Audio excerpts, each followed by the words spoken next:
This is Kandahar Air Base, the gateway to the war in Afghanistan.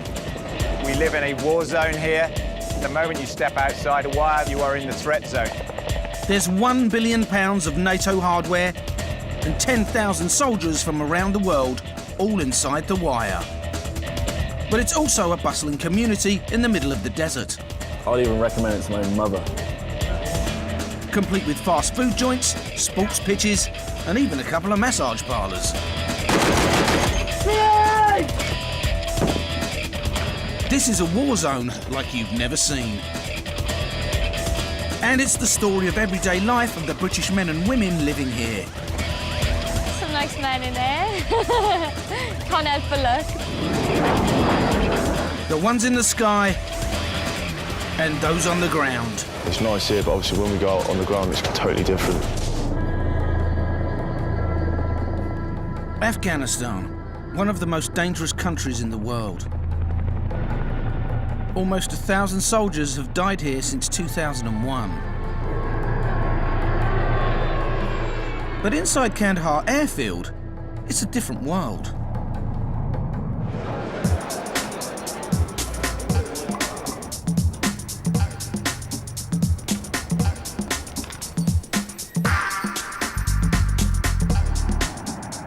And the man making sure everything runs like clockwork here is RAF Air Commodore Bob Judson.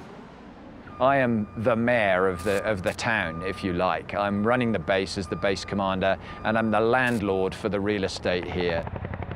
The camp is 10 square miles, and it's got everything you'd expect of a town this size. The 2-mile airstrip runs along the top. Right in the middle is the Boardwalk, where you'll find home comforts like Pizza Hut, Subway, and Burger King. There's a church, a laundry that gets through 12 tons of washing a day, 2 supermarkets, 3 gyms, and 3 huge canteens feeding 14,000 people.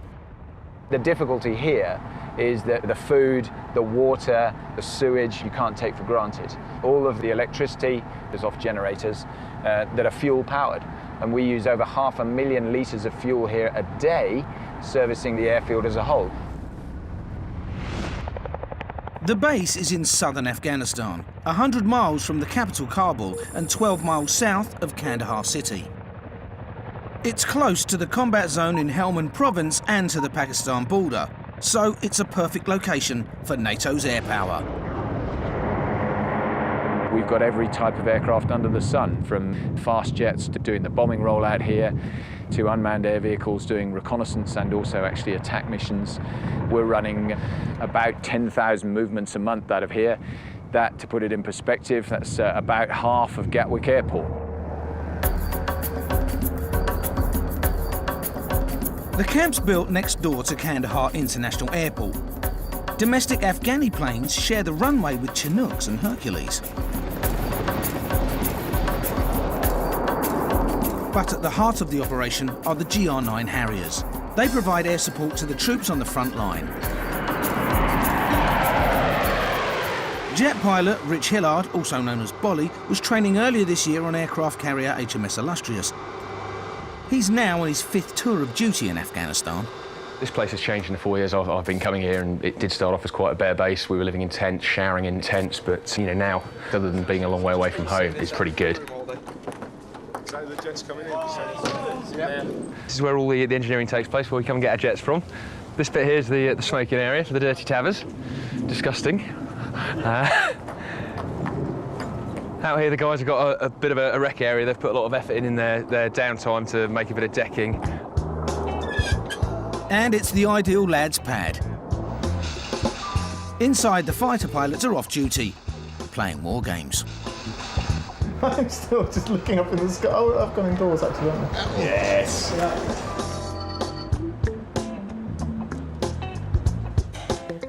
Over at the girls' accommodation, 21-year-old Kate Aziz from Wales is getting ready for work.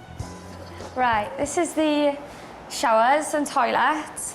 They got urinals in here. Don't know why, because there's no blokes. Action's on a rocket attack. Nice lie down when you're soaking wet and in a towel. Toilets, really, really nice. And the showers. So I'm gonna have a shower. So I'll see you later. Kate's one of 900 women on the base. She shares her room with 3 others. This is my den, my bed, and I bought this to cover it up, so you got a bit of privacy. But this is Hannah's space. And obviously, Christian and Matthew are my 2 favourite men, after Ross Kemp.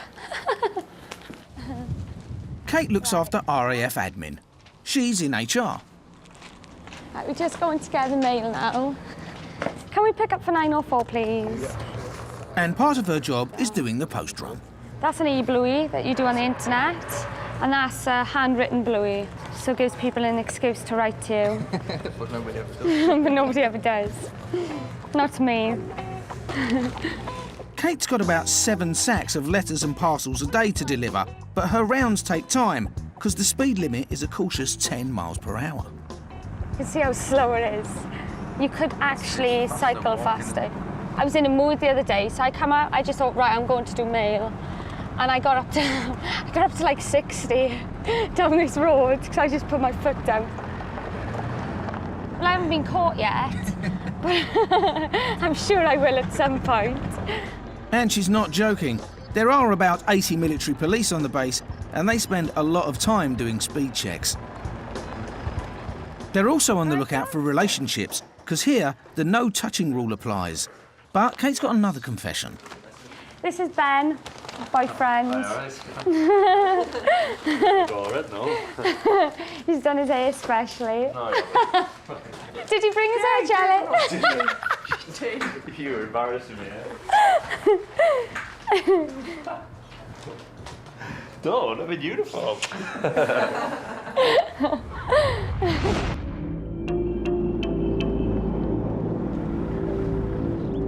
It's Afghan Independence Day, and the commander of Kandahar Airfield has had a tip-off that the Taliban are planning an attack. If you're here in a support role, but with rockets coming in over the wire on a relatively frequent basis, it's a very, very harsh reality.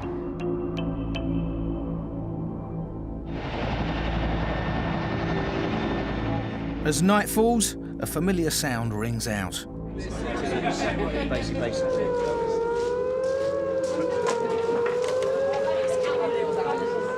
Rocketed by the sounds of it.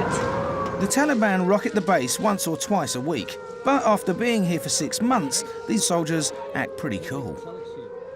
You hear the bangs sometimes, it just depends on where the rockets land, on how loud the bang is. Obviously I nearly jumped off my pants the first time. This time it's just a little bit more relaxed. Just another night in paradise.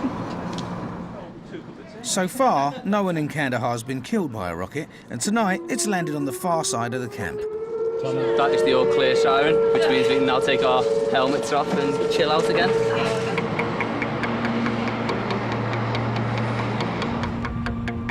The base is a sitting target, and it's down to the British RAF Regiment to guard it.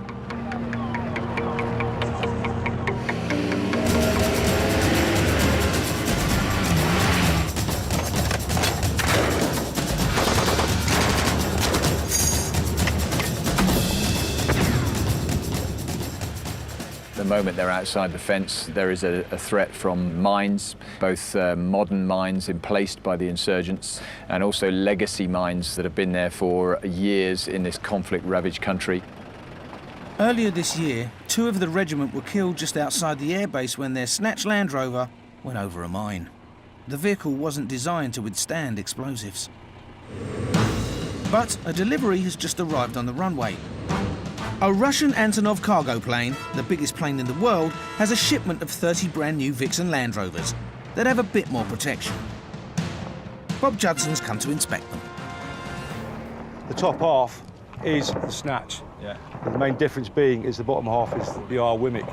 It's hit my ride really. It's an alloy as opposed to the wheels on the snatch, so that makes these a lot lighter. But hopefully it will be an improvement, that's for sure. I mean, I think the blast protection bit is obviously key. They take real punishment, no question. It's a massive task on the vehicles. Anything's better than what we've got at the minute, so that's great. But don't assume that it's the perfect solution to everything that we need.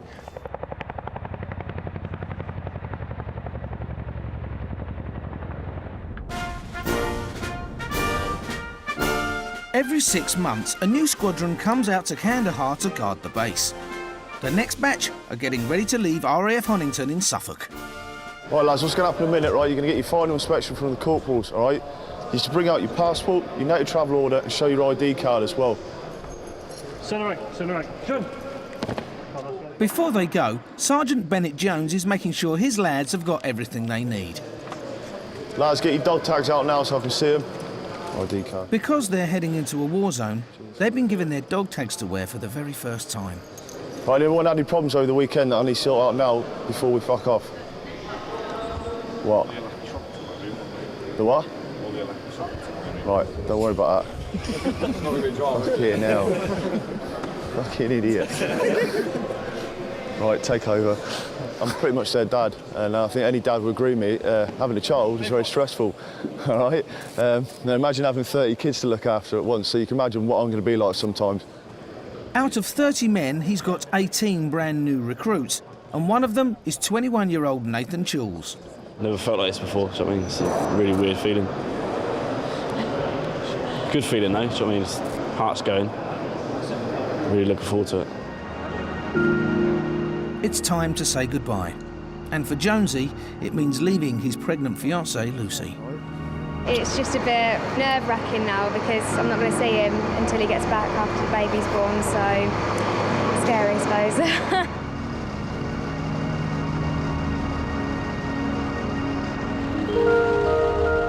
There have been more than 100 British deaths in Afghanistan, so no one can be sure if they'll see their loved ones again. I'll be back before you know it, all right? I have a lovely little daughter. Right, you're going to get me crying in a minute. Yeah? All right? I love you. I love you. All right, come on. Get out of there now, all right, so you don't see us go. Go. No, I'm going to wait with those. Go on. All right? I'll speak to you soon. I didn't expect, I don't know, to be so emotional. It's just when he said, I love you, and I just thought, oh God, here we go, you know. It's one of the most difficult things I've experienced. I thought I could bear it, but to be honest, I broke, in all honesty. I think any person that's in love with somebody like that that's expecting their child would do.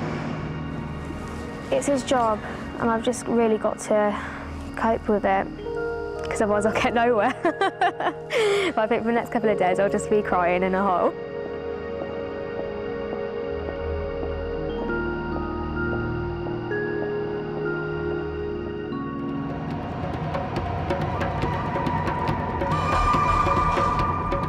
"4,000 miles away in Kandahar, the airbase is getting ready for a top-secret NATO operation. A convoy of 200 trucks are leaving the base and travelling 100 miles north, through hostile territory, to deliver a 200-ton turbine to the Kajaki Dam.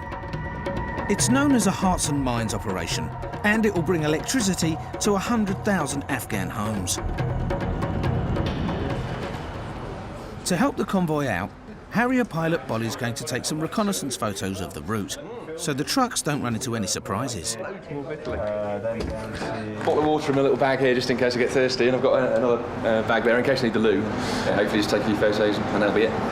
We don't really know what's going to happen. We do a lot of planning beforehand, but often as not, that's not actually what we end up doing. The Harrier GR9 jump jet is loaded with weaponry for every mission. And Bolly's jet is carrying rockets and bombs weighing over 2,000 pounds. He's got 2 laser-guided paveway bombs that can wipe out whole compounds. He's also carrying 38 of the more versatile CRV-7 rockets, which travel 4 times faster than the speed of sound. The warheads can be released individually or all at once for a bigger impact. And if that wasn't enough, he's got 2 airburst bombs with a lethal radius the size of a football pitch. But the purpose of this mission is to take some photos. So under the fuselage is a stills camera.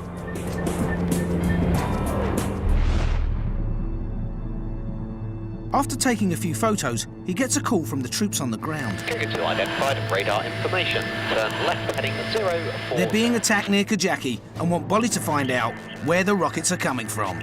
Positive. 2 miles out. Visual. All clear. He'll be screaming down the radio, there'll be bullets going on in the background, and he'll be in a lot of trouble. And he's just trying to get across to me as quickly as possible where that threat's coming from.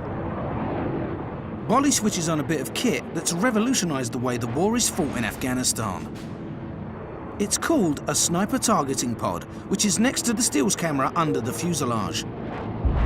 Its telescopic lens gives the pilots a detailed view of the ground, which is then beamed to the troops on the front line, giving the soldiers live bird's-eye footage of the enemy.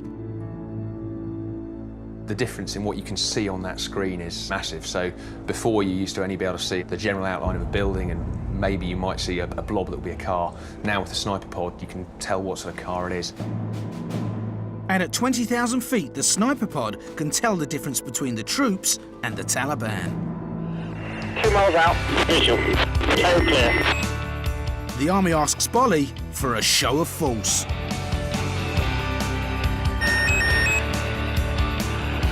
All clear.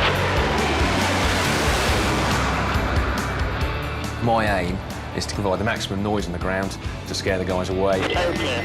I'm flying the jet down to 100 feet above the ground, going along at about 600 miles an hour, so I've got to look out for people potentially shooting at me. But probably the biggest thing I've got to look out for is the ground, because when you're going that fast, that low, it comes up to meet you pretty quickly. There's also lots of aerials in Afghanistan, and if you hit one of those, that would really spoil your day. So I've got to stay cool, really.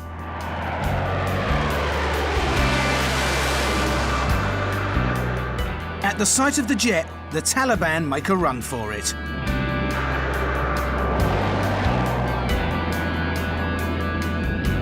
And Bolly heads home to Kandahar with his bombs all intact.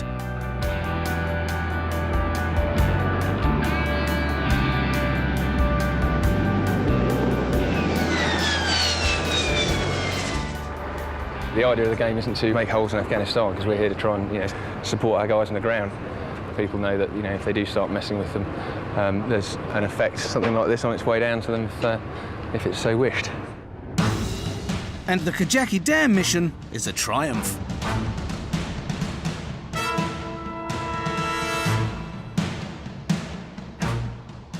Over at the accommodation blocks, Kate is enjoying some downtime. It's not like your usual sunbathing sesh when you're abroad, but yeah, got to make do with what you got. So I'm not going to come out here for 4 months and go back pale, so that's for sure. And in case you're wondering, that's her body armour. I should really be wearing it, but it'll ruin my tan lines. When are you due to leave? 10. Right. I'll check we've got your paperwork. Part of Kate's job is booking flights. Probably put it in the burn bag. Feels like you're doing something worthwhile. You don't realise sometimes how much booking someone's flight home means to them, and it's a nice feeling. I should get priority, really. Do you think? I think you should get priority. But I'll let him know that you think that you should have priority above everyone else. And yeah, it's a good job. I do enjoy it. We have a good laugh and good banter with people. Anyone, SSEZs? Kate's 6 weeks into her 4-month tour of duty, but the lads still like to give her a hard time. SAC, do you know where he works? That was you guys! They asked for a corporal walls and then a sergeant walls, and if there was any walls there. And then when I said no, they said, get out, the roof's gonna cave in. Oh, what a bunch of bullies. Does this often happen? Yeah, to me it does. Yeah, because I'm really gullible. So, yeah, all the time.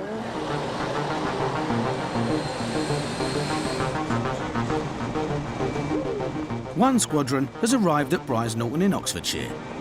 It's my first holiday, going to Afghanistan. It's been brilliant. Jules and his squadron are flying out on a TriStar, an old Pan Am passenger plane which the RAF bought in the 1970s. Today it's got some technical hitches, so there's a 5-hour delay. Now sitting around in the departure line waiting for the aircraft. A lot of the younger lads are really apprehensive. A lot of the lads that have been there before just want to get out there and get started.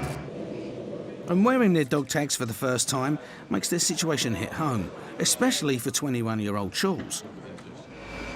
And just to feel the coldness of it around your neck and just knowing what they mean. Because if I get them out for you, look. They got like your blood group, your name, and like your religion. If you get captured or whatever, you just rip that off, give that to them. I get shot, hopefully not. But it's just it may not look much, but they mean so much. I feel like a proper soldier now. I just never want to take them off again now. Just want them on me. Well, this is me now for 6-7 months. Just deal with it, get over it. This is the real deal now. It's not no training. You need to start switching on.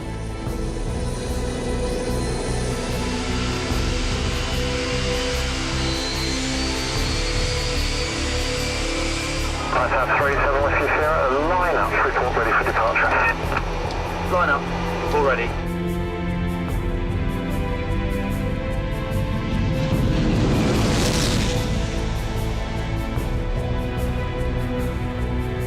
Next stop, Kandahar Airfield, Afghanistan.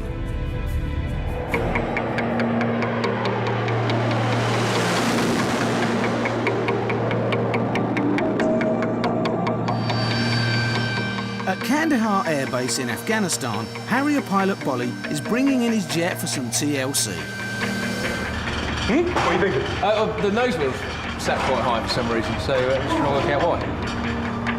Engineers like Jumper Collins and his team are the unsung heroes of the war because without them, the planes won't fly.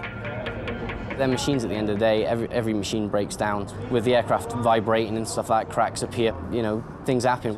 I worked in a car garage for 5 years before I did this job, and it's quite a bit different. The customers get a bit angrier if it isn't ready in time. Gave it a bit of a bounce on landing, so well, not a bounce, but still. The engineers have 8 Harriers to look after. If you lose an aircraft, go down to 7, there's a lot of pressure on you to get the aircraft up and running again, get back to 8. The other day, I think we dipped down to 6, and it was quite hectic. So this is kind of like the service centre in a garage, I suppose. You've got different desks depending on what job's going on. So you've got an armourer's desk, they're dealing with the bombs and the ejection seats. You've got the fairies desk, which is electricians, so they're dealing with all the wiggly amps inside the aeroplane. And you've got the mechanicals desk, or the city's desk as we call it, because they're basically dealing with the engine and the airframe. Jumpers found a serious fault with Bolly's jet. Just here on the aircraft is where the forward fuel tank is, and we'd noticed fuel coming out down through that hole there. To get to the fuel leak, the engineers have got their work cut out. The Harrier's built around one central turbofan Rolls-Royce Pegasus engine.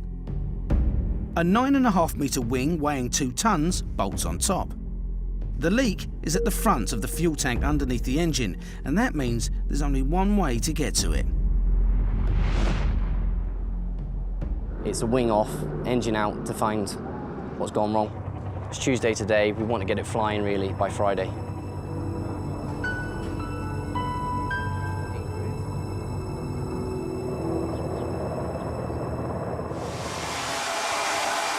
Tonight, Kate's got a date with her boyfriend.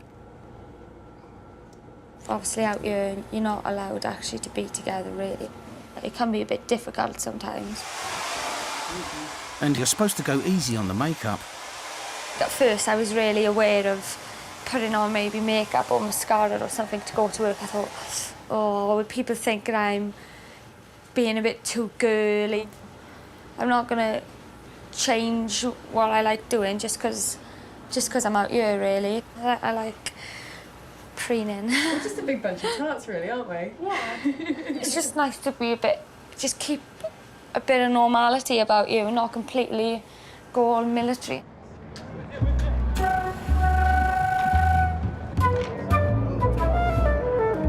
Kate's meeting her boyfriend at the Boardwalk. It's where you'll find a few familiar sights from home in the middle of the war zone. It's got fast food joints, a couple of supermarkets and even a bar. Only there's one thing missing, the alcohol, because in Kandahar it's strictly off limits. But the bar is one place where Ben and Kate can meet up. It can just get frustrating, that's all, because you can't really spend any proper time together. Well, basically, we're not allowed in the girls' block at all. I did try and go around his room, but we got kicked out. We both know what we're going to do. We have a cheeky little kiss and a cuddle, but yeah, that's about as far as that goes. Never mind. And there's another problem having a girlfriend here. I'm jealous. All the blokes looking at her. There's a lot of blokes out here.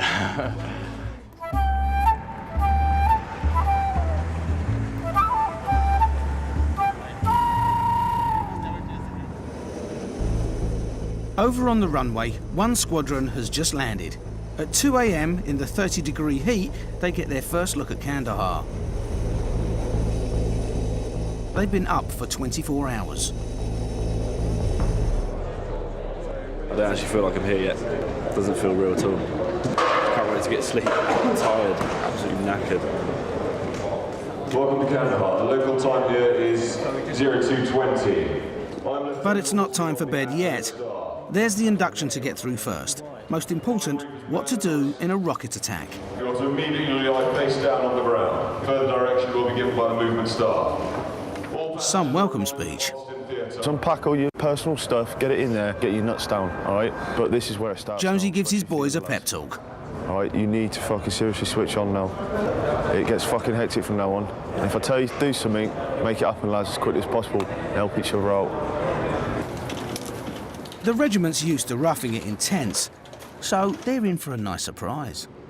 This is the typical accommodation the lads will be staying in. As you can see, it's massively plush. Decent beds, decent lockers, you've got air conditioning. You couldn't ask for more than this, basically. Bed at last, but not for Jonesy, and it's now 3 a.m. Door's locked. His keys are locked in his room.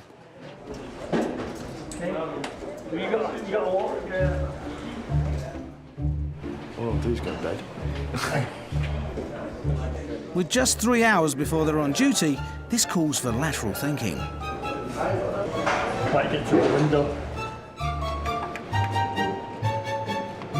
Mate, I'll smash the window in a minute. All it needs is a little gentle persuasion. It is now 7 minutes past 4 in the morning. That's the sort of thing that happens, so the first night here, it's bound to happen. Everyone's lacking notes, everyone's just getting their heads down, which I'm about to do now. So we'll see you later on.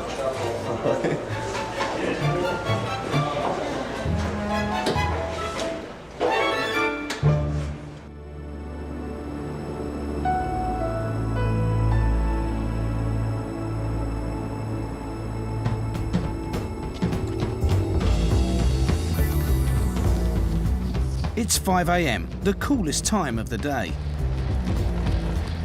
There's not much traffic, so there's no dust. Too hot otherwise, too sweaty. There's an 8-mile jogging track around the camp, and Kate keeps in shape by running 3 miles every morning. It's the only time you get to yourself, really, out here.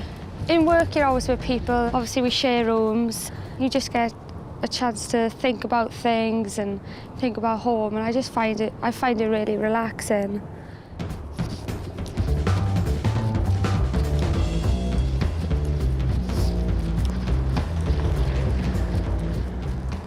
Over on the airstrip, Harrier engineer Jumper and his team are finishing off fixing the fuel leak on Bolly's jet. Yep.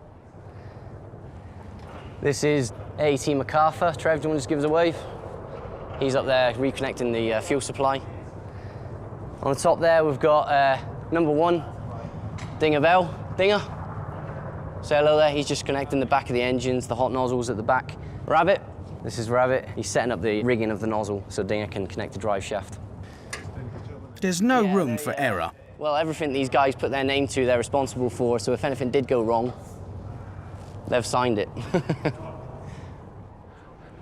And it could be a matter of life or death for jet pilot Bolly, who's eager to get back up in the air. this jet's been out of the programme for 3 or 4 days. It's a jet that we can't fly. If push comes to shove and we need to launch, lots and lots of waves. So these guys are working round the clock to get this jetty back, ready to go in the air so that we can then fly it and go and support the guys on the ground. We're saying, why is the jet not ready? Why is the jet not ready? Well, it's because it takes a lot of time like this job is now, which Dinger has actually managed to do, so he's going to be pretty happy. Yeah, and it was that height coming just up. pissing everywhere. You just couldn't see it with the naked eye. I'll let you concentrate. There's so many bits and pieces of the aeroplane that I really don't know what it does. I can learn a bit by coming down here with the guys. So there's literally nothing I can do to help, is there? Right? Or is there? Is there any? Nope. Nope. The worst thing a pilot can do is come down and offer to help, but then completely cock it up. So there's lots of potentials for dropping screws down the engine, all sorts of things. So wherever I do come down, I've really got to try and make sure that I'm on my best behaviour and I don't make any mistakes. Dinger and Rabbit tether the jet to the ground with chains so they can test the engine without it flying off. It's just really hot out here. I mean, it's about 37 degrees today. This base plate, which we secure it onto, is boiling, been cooking in the sun all day, and now we're actually having to walk on it and work around it. And it's just really, really hot. Hopefully, it will pass its ground run first time. Before they start the engine, Dinger makes an important call. Sentries, are you in position? Over. We have to post sentries on the other side of this wall, right next to the minefield. It's in case there's a lot of traffic run across this road over here, and the stones get fired across at that higher velocity. It can take windows out, even hit people. The runway's also near an ammo dump, so it's not just vehicles that can be hit by stray stones. Roger that. There you go. That's it. Stand by for ground run. Right on.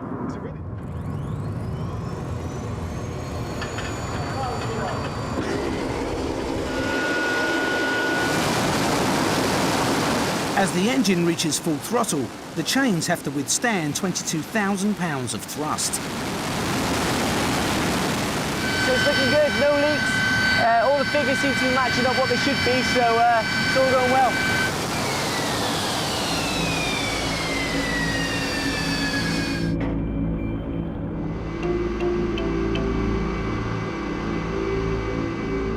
But the real test is how it performs in the sky.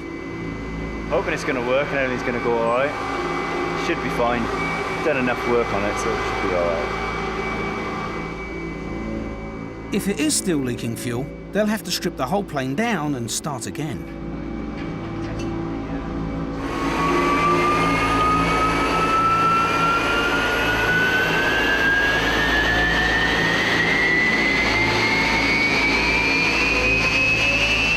Boll is planning to take the jet to 40,000 feet. Done all our checks. It's passed the flying colours on the ground run, so there's no reason why it should have a problem out there. Get up there! But it's not taking off. 4 days of work for nothing. Line message. Yeah, aircraft 43's just throttled up and throttled down on the runway. I think he's coming back in. But Jumper's just got the jitters. There's nothing wrong with the jet. Oh, he's just doing the slams over again, isn't he? Is he taxiing down to the end of the runway and then going to come back up the other way, is he? Yeah. Okay, roger that. Bolly goes for it. Come on, sir, take it.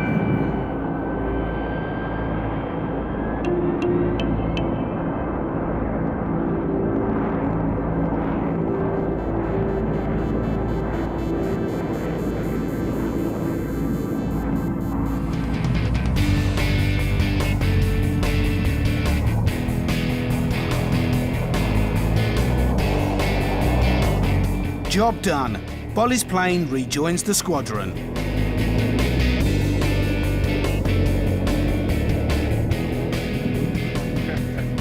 Cheers, guys. 8 days.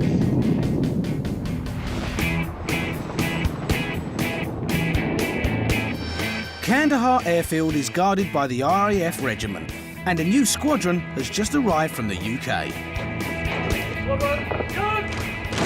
This prefabricated town in the middle of the desert is going to be their home for the next 7 months. Gentlemen, good afternoon. For those that don't know me, my name's Air Commodore Bob Judson. I am the base commander here. I wanted to get you all together really just to formally welcome you to Kandahar Airfield. You deliver a vital role towards keeping everybody that's inside it safe. We live in a war zone here, and outside the wire, the moment you step outside it, you are in the threat zone. You know that as well as I do. So be safe, be careful, but obviously deliver the mission to the best you can. I think for the young guys, it's a really steep learning curve, and it changes them irrevocably in some ways. And they go back wiser and different men, for sure. First, a guided tour to help them get their bearings. If you look straight in front of you now, you're coming up to ECP3. That is your entry and exit to camp. So right outside you've got the Boardwalk, Pizza Hut, Subway, Burger King burnt down a couple of months ago, and Poo Pond. The Poo Pond is the camp's biggest landmark. A sewage works the size of 9 Olympic swimming pools designed for 3,000 people. Now, it's struggling to cope with 5 times that number. You'll get used to that smell. You've got to turn the aircon off at night because it just sucks it all in. Anyone got any questions on a tour? Whereabouts are we on here now? Where are we? Fucking hell, that's a question. It's overwhelming for new recruits like Nathan Chulz. It's huge. Absolutely massive. Really busy as well. So many people around this camp. Loads of different nationalities. It just feels like I'm on like training exercise or something. But it's just really hot. I've gone through like 7 bottles of water already this morning. Just can't stop sweating. It's ridiculous. And it's about to get a whole lot hotter with their heavy-duty Osprey body armour.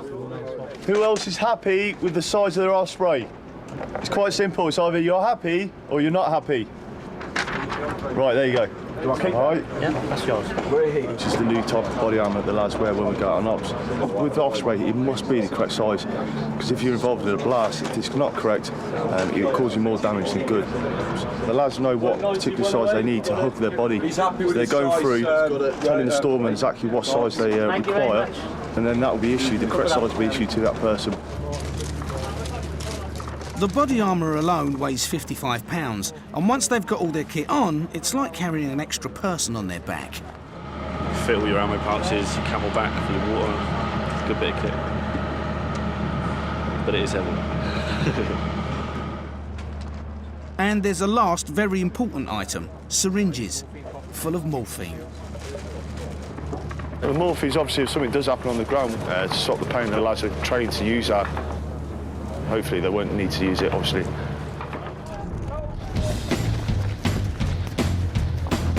In the afternoon sun, Jones's boys get acclimatised to the heat.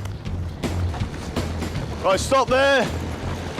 Lads, if you put your knees down, you owe me $1. I don't expect anyone to put their fucking knees down. In 10 days, they'll be going outside the wire, in full kit. 1, 2, get your back straight. I find time to train. You lot got twice as much time as me. No excuse, everyone understand that?